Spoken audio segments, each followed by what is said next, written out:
चलिए एक बार फिर से स्वागत है दोस्तों आप सभी का हमारे YouTube चैनल में। और आज फिर से हम एक और सीरीज़ आपके सामने रखने वाले हैं। आप लोगों को याद होगा मैंने लास्ट टाइम आपको 65 क्वेश्चन तक छोड़ दिए थे। 2013 जो हमारा पेपर था, क्वेश्चन पेपर है ना, तो उसकी हम बात कर रहे थे। यानी कि TGT का पेपर है ये। वैसे क्योंकि इसमें 125 क्वेश्चन है तो TGT का ही होगा। और अगर UK का होता तो इसमें 100 क्वेश्चन होते। तो चलिए देख लेते हैं। तो 65 में हमने बात कर ली थी, यहाँ पर कला भवन वाराणसी की स्थापना की बात की थी, तो राय कृष्ण दास इसके राइट आंसर थे। आज हम इसके आगे देखते हैं। पहला क्वेश्चन देखिए, यहाँ पे 66 का क्वेश्चन क्या पूछ रहा है। कह रहा है कि लिंगराज मंदिर कहाँ है, यानी कि लिंगराज किसको समर्पित है। सबसे पहले आपको याद रखना है लिंगराज, भुवनेश्वर का लिंगराज मंदिर तो भगवान शिव जी है हमारे, ठीक है। भगवान शिव को क्या है, समर्पित है, याद रखना आप, ठीक है। कई बार क्वेश्चन पूछा जाता है कि लिंगराज मंदिर किसको समर्पित है, तो भगवान शिव को। और ये कहाँ पर स्थित है, राइट आंसर आपका होगा भुवनेश्वर, ठीक है। भुवनेश्वर का लिंगराज मंदिर। अब पुरी का जगन्नाथ मंदिर भी आता है, तो पुरी का जगन्नाथ मंदिर किसको समर्पित है, तो वो भी आपका भगवान विष्णु को समर्पित है, ठीक है। ये आप याद रखिएगा। चलिए आगे देखिए, इसके बारे में थोड़ा लिखा गया है, पढ़ लेते हैं। जिस प्रकार मंदिरों के बीच भुवनेश्वर नगर स्थित है, ठीक है, उसी प्रकार अन्य देवालयों के मध्य लिंगराज का भव्य मंदिर यानी कि शालीनता के साथ खड़ा है, ठीक है। तो ये बात कर रहा है भुवनेश्वर नगर की, और काफ़ी ज़्यादा प्रसिद्ध है ये मंदिर। आप एक बार इसको नेट पे ज़रूर देखिएगा। आगे कह रहा है कि इसका अंतुंग शिखर संपूर्ण भुवनेश्वर नगरी का प्रतिनिधित्व करता है, ठीक है। तो सही बात है कि अगर कहीं पर हमारे प्रभु जी का, भगवान शिव का मंदिर हो, विष्णु का हो, कृष्ण का हो, तो भाई जहाँ की नगरी में वो होगा, यानी कि जिस नगरी में वो बना होगा, तो वो नगरी अपना आप ही आप क्या हो जाएगी, आपकी उसका प्रतिनिधित्व करते हुए होगी, और वो नगरी कुछ अलग ही सुंदर देखने को मिलेगी। अब उत्तराखंड में मैं बात करूँ तो फेमस क्या है, हमारे 4 धाम है ना।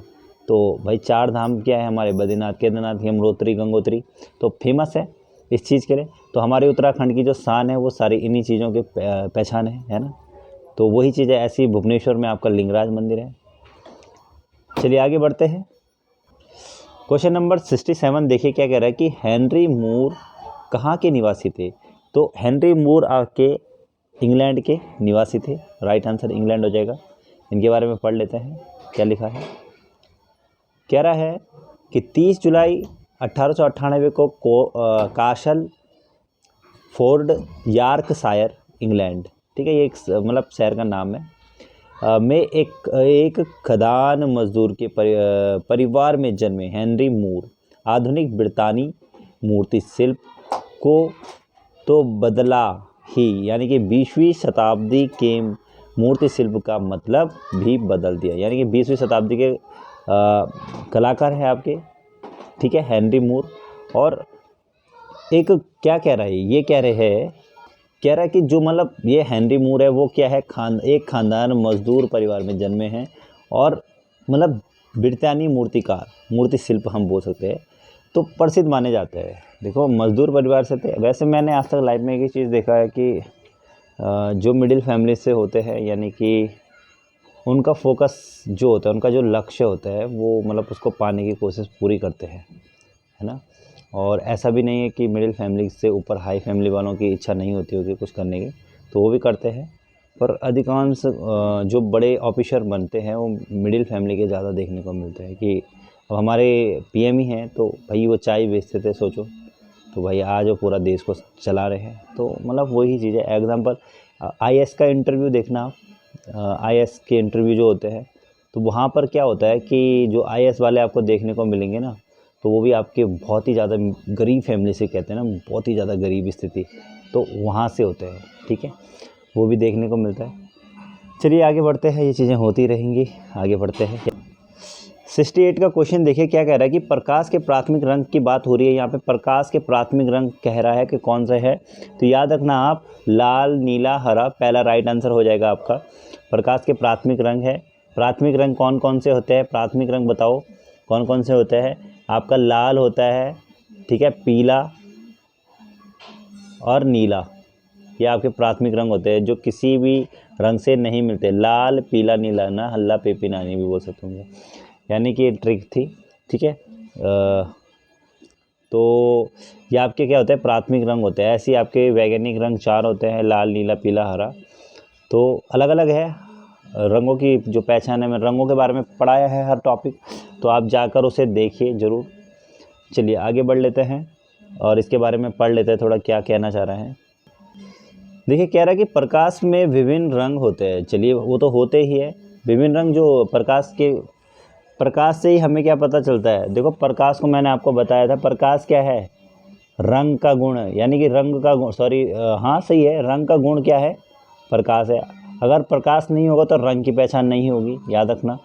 ठीक है, तो और सभी रंगों के मिश्रण से सफ़ेद प्रकाश का निर्माण होता है, यानी कि सभी रंग जब आपस में मिल जाते हैं तो प्रकाश का निर्माण होता है। ठीक है, लाल हरा नीला रंग प्रकाश के प्राथमिक रंग माने जाते हैं। देखो लाल हरा और नीला, ये याद रखना, प्रकाश के प्राथमिक रंग यानी कि प्राथमिक रंग माने जाते हैं। चलिए नेक्स्ट क्वेश्चन देखिए।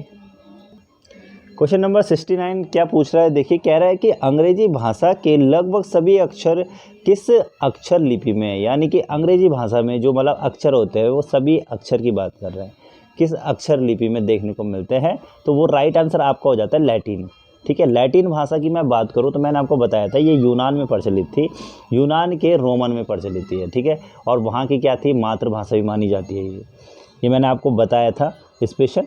और अगर आपने वीडियो नहीं देखा तो आप जाइए प्लेलिस्ट में, वहाँ पर मैंने ड्राइंग यानी कि कला से रिलेटिव स्टार्टिंग से और एंडिंग के हमारे टॉपिक वहाँ पे चलेंगे। ठीक है, इस बात को याद रखना। तो धीरे धीरे हम वहाँ पे हर वीडियो डालते रहेंगे। इनके बारे में पढ़ लेते हैं क्या कह रहा है। देखिए कह रहा है कि प्राचीन लैटिन के 21 वर्णों से आधुनिक 26 वर्णों यानी कि A to Z की बात हो रही है को बनाया गया है। ठीक है, और फिर कह रहा है कि जो वर्तमान में प्रचलित है, किसकी बात कर रहा है, लैटिन भाषा के 21 वर्णों से, यानी कि 21 वर्णों से क्या हो रहा है, आधुनिक भारत के 26 वर्णों यानी कि A to Z की बात कर रहे हैं, A से Z तक बनाए गए। ये आप याद रखना। ठीक है, जो वर्तमान में प्रचलित है जिसको हम पढ़ते हैं A B C D, मतलब यही तो है आपके, है ना, A to Z की बात हो रही है। अब देखिए 70 का क्वेश्चन क्या पूछ रहा है, कह रहा है कि मदर टेरेसा सीरीज किसने बनाई, यानी कि मदर टेरेसा एक सीरीज़ बनाई है, मदर टेरेसा। ठीक है, और ये सीरीज़ किसने बनाई है, तो वो आपके राइट आंसर हो जाएंगे FM हुसैन, यानी कि FM हुसैन ने बनाया था। FM हुसैन की बात करूँ मैं तो देखिए जो MF हुसैन है वेरी इंपॉर्टेंट है, ध्यान से देखिएगा। 1966, ठीक है, 66 में उनको क्या मिला था, पद्म श्री। ठीक है, 1973 में उनको मिला था 1900, ठीक है, पद्म भूषण। 1991 यहाँ पर मिला था पद्म विभूषण। ठीक है, ये याद रखना इंपॉर्टेंट है बहुत ही ज़्यादा, इनको तीनों चीज़ें मिली है। ठीक है, ये याद रखना, पद्मश्री, पद्म भूषण और पद्म विभूषण, 1966, 1973, 1991। चलिए आगे बढ़ते हैं और इनके बारे में थोड़ा पढ़ लेते हैं। कह रहे कि हुसैन के प्रसिद्ध चित्रों के शीर्षक, यानी कि शीर्षक की बात करें, उनके जो चित्र है उनकी 3 वैज्ञानिक, जीवन चक्र, राजस्थानी की होली, नारी नेहरू, दुर्गा, मुल्ला, जमाले अजंता, जमाले हिमाला, ठीक है, घोड़े, मदर टेरेसा, रंग स्तंभित आदि। तो याद रखना आप, जो ये सीरीज़ है इनकी इतनी सारी, इसमें प्रसिद्ध सीरीज की बात आती है, अगर प्रसिद्ध कौन सी है तो वो आप याद रखना, घोड़े बनाने का बड़ा शौक था इनको और बहुत सुंदर घोड़े बनाते थे। चलिए आगे बढ़ते हैं। 71 की सीरीज़ देखिए क्या, 71 का क्वेश्चन देखिए क्या पूछ रहा है, कह रहा है कि sleep of reason brings forth master नामक एचिंग सीरीज को किसने चित्रित किया, ठीक है, ये आप याद रखिएगा। तो राइट आंसर आपका हो जाएगा गोया। और गोया फेमस प्रसिद्ध कलाकार माने जाते हैं, यानी कि मैं बात करूं न्यूड से संबंधित इन्होंने काफ़ी ज़्यादा चित्र बनाए हैं। न्यूड माजा, ठीक है, एक ये हो गया, और भी है, मुझे अभी याद नहीं आ रहे इनके चित्रों के नाम। तो एक बार आप ज़रूर देखें इनके बारे में। और 3 वाद में इन्होंने कार्य किया था। एक तो रोमांसवाद हो गया, यथार्थवाद हो गया, और एक आधुनिक है या कोई तीसरा हो, पता नहीं, तीसरा आप चेक कर लेना एक बार। तो इनके बारे में थोड़ा जानकारी कम है मुझे। एक बार वेस्टर्न के है, या वेस्टर्न का जो चैप्टर आता है हमारा, तो उसमें हमें पढ़ना पड़ता है। और ये मतलब नवशास्त्रीयवाद के बाद ही आए थे, यहीं पर देखने को मिलते हैं। चलिए आगे बढ़ते हैं।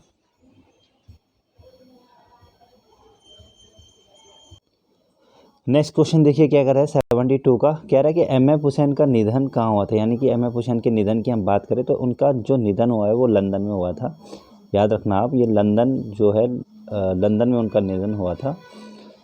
तो इनके बारे में क्या है, ये तो इंग्लिश में है मैटर बाबा।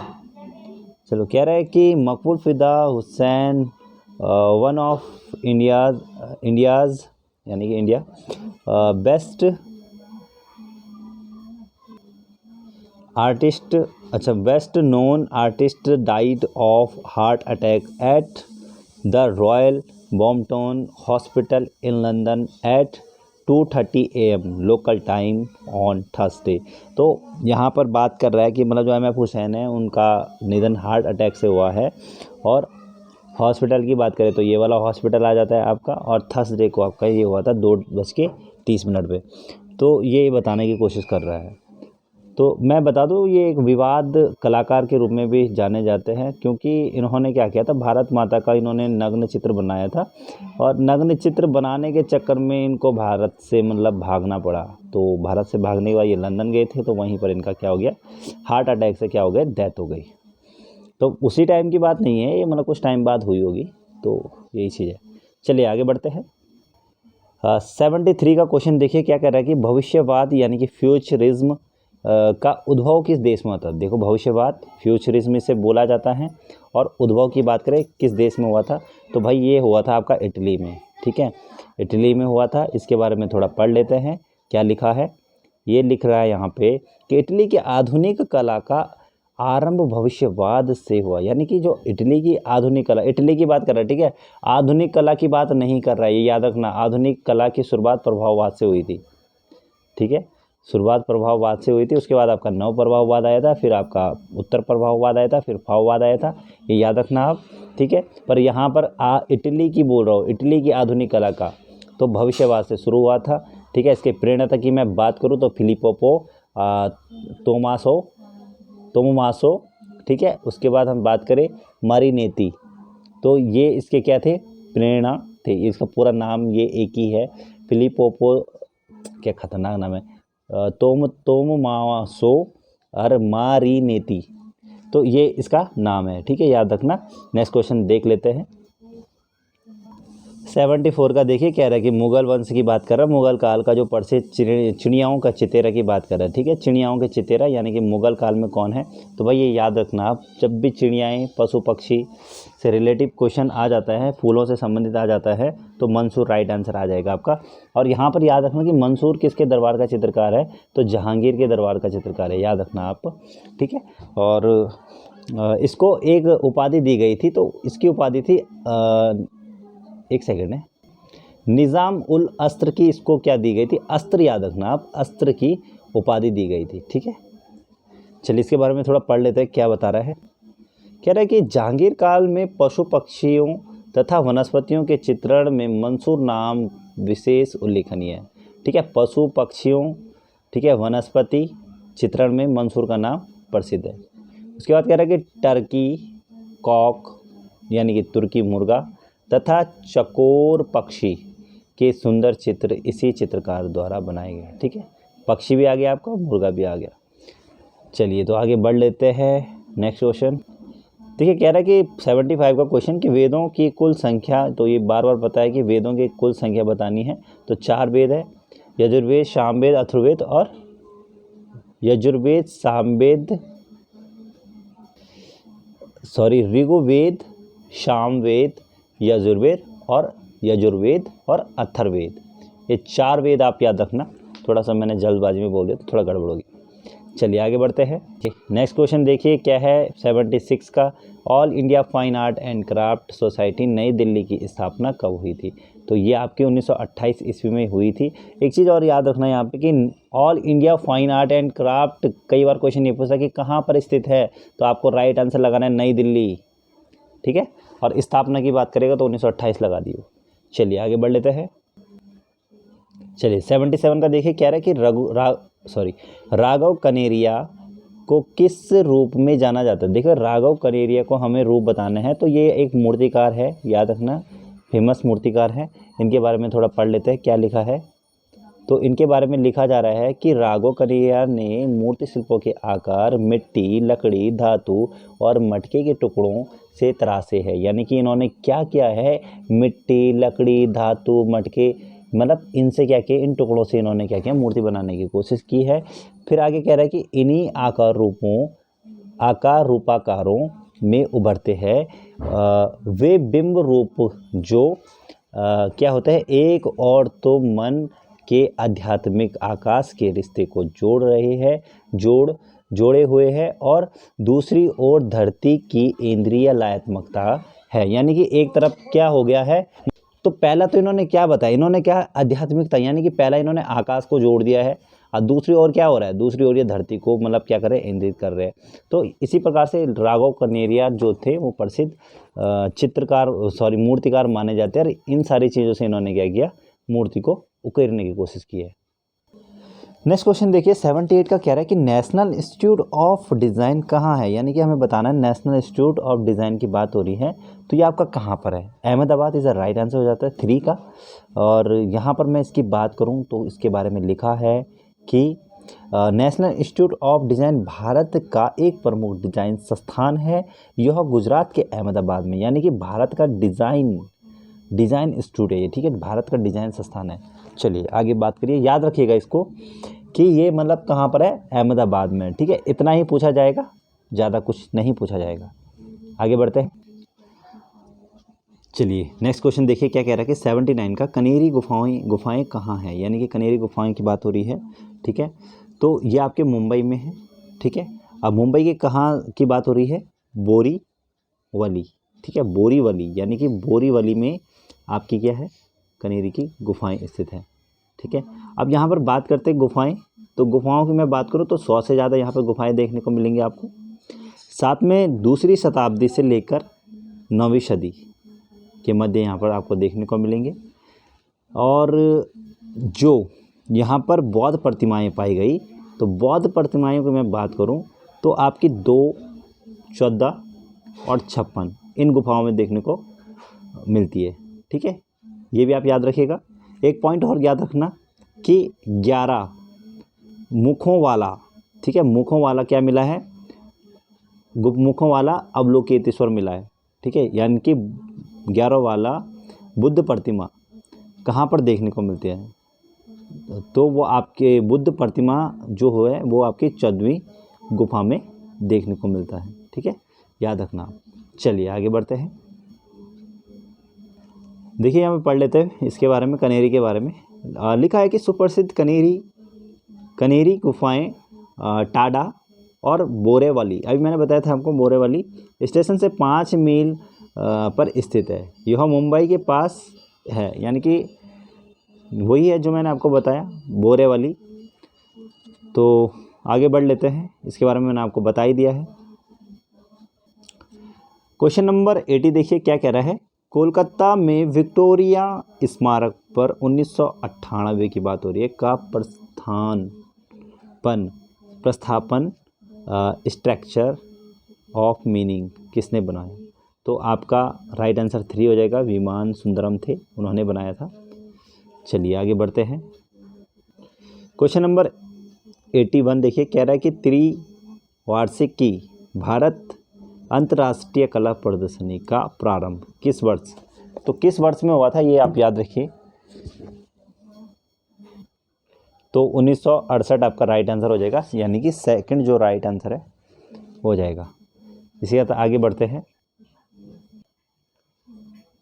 शायद यहाँ पे पॉज हुआ है, क्या हुआ है मैं बता देता हूँ कि जो त्रिवर्षीय भारत में अंतर्राष्ट्रीय कला प्रदर्शनी है, तो प्रति 3 वर्ष अंतराल पर ये नई दिल्ली में ललित कला अकादमी द्वारा सन 1968 से कला त्रिवार्षिक का आयोजन किया जा रहा है। यानी कि 1968 ईस्वी से चला आ रहे 3 वर्ष, यानी कि 3 वर्ष में जो प्रदर्शनी मनाई जाती है एक बार। आगे बढ़ते हैं। कह रहा है कि 82 का द मर्चेंट ऑफ वेनिस किसने लिखा? तो राइट आंसर सेकंड हो जाएगा William Shakespeare. The merchant of Venice की बात कर रहा है। चलिए आगे बढ़ते हैं। 83 का क्वेश्चन देखिए, कह रहा है कि लास्ट फॉर लाइफ पुस्तक किस कलाकार के जीवन पर आधारित है? यानी कि लास्ट फॉर लाइफ की हमें बात करनी है, एक पुस्तक है और किस कलाकार के जीवन पर आधारित है। ठीक है, तो ये आपके हो जाते हैं वान गॉग, यानी कि विंसेंट वान गॉग का पूरा नाम है वान गॉग, जो कि आपके क्या है उत्तर प्रभाववाद। ठीक है, याद रखना उत्तर प्रभाववाद के क्या है ये चित्रकार है। ठीक है, और सनफ्लावर्स यानी कि सूर्यमुखी के जो फूल होते हैं, सूर्यमुखी के जो फूल होते हैं तो उसके लिए ये फेमस माने जाते हैं, यानी कि वो सूर्यमुखी के फूलों को ज़्यादा बनाते थे। तो ये भी आप याद रखिएगा। इनके बारे में पढ़ लेते हैं क्या लिख रहा है। तो ये लिख रहा है कि last for life 1934 is a biographical novel writing by king stone based on the life of the famous Dutch painter. ठीक है, डच पेंटर के रूप में भी जाने जाते हैं।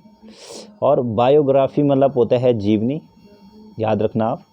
और ऑटोबायोग्राफी अगर यहाँ पे आ जाता तो आपका क्या हो जाता है आत्मकथा, जो स्वयं की लिखी जाती है। ऑटोबायोग्राफी स्वयं की लिखी जाती है। जीवनी जो होती है, यानी कि जीवनी की मैं बात करूँ तो वो कोई भी लिख सकता है। ठीक है, फिर कह रहा है कि Vincent van Gogh and the hardships. तो ये बताना चाह रहा है कि मतलब ये इन्होंने इस समय लिखी 1934 में लास्ट फॉर लाइफ, तो ये इनकी प्रसिद्ध पुस्तक मानी जाती है। चलिए आगे बढ़ते हैं। आगे कह रहा है कि कौन सा क्वेश्चन है 84 का क्वेश्चन देखिए, क्या कह रहा है कि बनी ठनी पेंटिंग जिस दरबार के चित्रकारों ने यानी चित्रकारों की रचना थी वह था, यानी कि कौन था। अभी तो कैसे क्वेश्चन इतना टफ बना देते हैं लोग क्वेश्चन को, कि ऐसे सिंपल भी बना सकते थे। वैसे क्वेश्चन पता है क्या होता है, घूम के आते हैं और हम लोग इसमें क्या कर देते हैं कंफ्यूज हो जाते हैं और फिर अपना आंसर जो होता है उसको सही की जगह गलत कर देते हैं। तो बनी ठनी की बात हो रही नॉर्मल किस शैली की है, तो भाई ये जो शैली की है वो आपकी है किशनगढ़ शैली। ठीक है, निहाल चंद्र यहाँ पे प्रसिद्ध है, सावन सिंह का समय है और सावन सिंह के काल को ही स्वर्णकाल माना जाता है। किशनगढ़ शैली के संस्थापक की बात करूँ, मैंने बताया था संस्थापक कौन है, तो वो आपके कौन है, एक सेकेंड, किशन सिंह है। याद रखना किशनगढ़ के किशन सिंह ही संस्थापक हैं। चलिए इसके बारे में पढ़ लेते हैं क्या कह रहा है। तो भाई कह रहा है कि किशनगढ़ शैली के चित्रों में राधा के सौंदर्य को प्रस्तुत करने में बनी ठनी का रूप ही कलाकार के लिए आदर्श बना, जिसे मूर्धज निहाल चंद नामक चित्रकार ने बनाया। ठीक है, किशनगढ़ शैली जो है उसमें राधा का सौंदर्य देखने को मिलता है, बनी ठनी के रूप में जानी जाती है। ठीक है, का स्वरूप रूप में जाने जाते हैं। कलाकारों ने क्या किया, इसे आदर्श माना है। और चित्रकार जो है आपके मूर्धज हो गए निहाल चंद नामक चित्रकार, ये प्रमुख हो जाते हैं। आगे देखिए 85 का क्वेश्चन है, कह रहा है कि कोई नाम चिन्ह या अन्य तरीका जो किसी कंपनी को उसे प्रयोग करने का न्यायिक एकाधिकारी प्रदान करता है। तो मतलब अधिकारी की बात कर रहा है, देखो एकाधिकारी प्रदान की बात कर रहा है, तो वो आपकी कंपनी है। ठीक है, अब देखते हैं इसमें क्या लिखा है, पढ़ लेते हैं। कह रहा है कि व्यापारिक चिन्ह ड्रैग मार्क एक विशिष्ट नाम या प्रतीक चिन्ह है, यानी कि एक विशिष्ट नाम प्रतीक चिन्ह है जिसमें किसी चिन्ह, आकृति, रंग पोत, ठीक है, वस्तु, अक्षर आदि का प्रयोग किया जाता है। इसमें क्या हो रहा है, आकृति, रंग, पोत, वस्तु, अक्षर, मतलब इनका प्रयोग किया जा रहा है जो अर्थ को व्यक्त करता है। ये विशिष्ट चिन्ह कानून द्वारा संक्षिप्त रजिस्टर्ड हो सकते हैं। ठीक है, तो यही मतलब आपकी क्या है, कंपनी में इन्होंने इसे ऐड कर दिया है। आगे बढ़ते हैं। नेक्स्ट क्वेश्चन देखिए, कह रहा है कि जॉन सैंडी फील्डर ने किसका आविष्कार किया था। सैंडी फील्डर की बात कर रहे हैं, तो याद रखना लिथोग्राफी प्रेस की स्थापना की थी। इनके बारे में पढ़ लेते हैं। कह रहा है कि लिथोग्राफी का आविष्कार सैंडी फील्डर को माना जाता है। सैंडी फील्डर ने इस प्रक्रिया को रसायन मुद्रण का नाम भी दिया, यानी कि जो लिथोग्राफर है उसका आविष्कारकर्ता सैनी फील्डर है, याद रखना। और सैनी फील्डर की जो ये प्रक्रिया है उसे रासायनिक मुद्रण प्रक्रिया का नाम से भी जाना जाता है। इसका लिथोग्राफी नामकरण 1813 ईस्वी में एच बैक्स ने किया था। ठीक है, याद रखना 1813 में एच बैक्स। आगे बढ़ते हैं। प्रिंटिंग प्रक्रिया है, याद रखना लिथोग्राफी, छापाकला। 87 का क्वेश्चन पूछ रहा है कि भारतवर्ष में प्रकाशित पहला अखबार, यानी कि भारतवर्ष में प्रकाशित पहला अखबार कौन सा था। तो ये था आपका बंगाल गजट। एक सेकंड, ठीक है, बंगाल गजट। तो बंगाल गजट राइट आंसर हो जाएगा। कह रहा है कि 29 जनवरी सन 1780 को जेम्स अगस्ट हिकी ने कोलकाता में प्रथम समाचार पत्र बंगाल गजट हिकी गजट प्रकाशित किया, यानी कि 29 जनवरी सन 1780 की बात कर रहा है जेम्स अगस्टक, यानी कि जेम्स अगस्ट हिकी गजट की बात हो रही है। ये कलकत्ता में प्रथम समाचार पत्र बंगाल गजट हिकी गजट प्रकाशित हुआ। ठीक है, याद रखिएगा। चलिए आगे बढ़ते हैं। आगे कह रहा है, देखिए यहाँ पे 88, टेलीविज़न मीडिया पर प्रचार की कीमत का आधार है। तो वो सबसे ज़्यादा इम्पॉर्टेंट हो जाता है। टेलीविज़न मीडिया में प्रचार का सबसे कीमती जो पॉइंट होता है वो है समय। अगर समय के अनुसार वो काम करेंगे तो जाके मतलब उनका जो प्रमोटर, जो उनका प्रमोशन होगा, जो भी एड्स आते हैं वो ज़्यादा देखने को मिलेंगे। तो राइट आंसर पहला हो जाएगा। 89 का क्वेश्चन देखिए, कह रहा है कि रस उत्पत्ति का सबसे पहले किसने परिभाषित किया, यानी कि रस उत्पत्ति को सबसे पहले किसने परिभाषित किया था। तो वो आपके कौन थे, भरत मुनि थे। ठीक है, रस उत्पत्ति को इन्होंने बताया था। भरत मुनि के अनुसार मैंने आपको रस बताए थे, तो वो आपके 8 होते हैं। सौंदर्य शास्त्र के अनुसार जो रस है वो 9 है। अभिनय गुप्त ने एक रस कौन सा जोड़ा था, यानी कि 9वां रस कौन सा जोड़ा था, याद रखना वो आपका शांत रस हो जाएगा। शांत रस को उन्होंने जोड़ा था। तो टोटल मिला के उन्होंने भी 9 रस को ही बताया है। चलिए आगे बढ़ते हैं और इसके बारे में थोड़ा पढ़ लेते हैं क्या कहना चाहता है। कह रहा है कि भरत मुनि का नाट्यशास्त्र भारतीय सौंदर्य दर्शन का प्राचीनतम ग्रंथ है। देखिए मैंने आपको कहा था भरत मुनि ने कौन सा ग्रंथ लिखा है, नाट्यशास्त्र लिखा है, और ये भारतीय सौंदर्य का क्या है, प्राचीनतम ग्रंथ है, जिसमें उन्होंने अपना सुप्रसिद्ध रस यानी कि सिद्धांत, रस सिद्धांत प्रतिपादित किया। भावों द्वारा रस की निष्पत्ति और प्रक्षेप द्वारा उनकी अनुभूति सौंदर्य का सर्वोच्च स्वरूप कहा गया है। देखो भावों द्वारा क्या होता है, रस की निष्पत्ति होती है। ठीक है, ये आप याद रखना, इसे सौंदर्य से जोड़ा गया है, इसमें याद रखना सर्वोच्च रूप माना जाता है। चलिए आगे बढ़ लेते हैं। 19 का क्वेश्चन देखिए, हम जो रहे हैं 19 क्वेश्चन देखिए, कह रहा है कि अमृता शेरगिल की मृत्यु किस शहर में हुई थी। तो अमृता शेरगिल यानी कि एक प्रसिद्ध कलाकार के रूप में जाने जाते हैं। 1913 ईस्वी में इनका जन्म हुआ था और 1941 ईस्वी में इनकी क्या हो गई थी, मृत्यु हो गई थी। आप याद रखिएगा, मात्र 29 वर्ष में इनकी मृत्यु हुई थी मम्मी। और आपको मैं बता दूं तो भारतीय विषय थे इनके, और पाश्चात्य शैली यानी कि पाश्चात्य शैली में इन्होंने काम किया है। तो जैसे राजा रवि वर्मा थे, पाश्चात्य शैली थी, और भारतीय विषय थे, वैसे सेम इनके भी थे। पर फर्क इतना आ जाता है कि जो राजा रवि वर्मा थे उनके रियलिस्टिक चित्र थे, यथार्थ चित्र बोलते हैं, और उभारदार चित्र। बट जो आपकी अमृता शेरगिल थी उनके चित्र में सपाटपन था। ठीक है, चित्रों को ज़्यादा नहीं उभारा गया था। चलिए इनके बारे में थोड़ा पढ़ लेते हैं क्या कहना चाह रहा है। कह रहा है कि 1941 ईस्वी में अमृता लाहौर और आई बातें की है, जहां उन्होंने सामाजिक सांस्कृतिक कार्यक्रमों तथा आकाशवाणी वार्ताओं आदि में भाग लेना आरंभ कर दिया। यानी कि उन्होंने क्या किया, उसके बाद लाहौर जाने के बाद क्या किया, सामाजिक सांस्कृतिक कार्यक्रमों, ठीक है, आकाशवाणी वार्तालाओं आदि में उन्होंने काम आरंभ किया। अमृता का स्वास्थ्य निरंतर गिरता जा रहा था। 5 दिसंबर 1941 को केवल 29 वर्ष की आयु में उनका निधन हो गया। यानी कि मैंने आपको बताया 5 दिसंबर 1941 ईस्वी को मात्र 29 वर्ष की आयु में उनका क्या हुआ, निधन हुआ। चलिए आगे बढ़ते हैं। अमृता शेरगिल मैं बता दूं बहुत ही ज़्यादा प्रसिद्ध चित्रकार के रूप में जाने जाते हैं, ये आप याद रखना।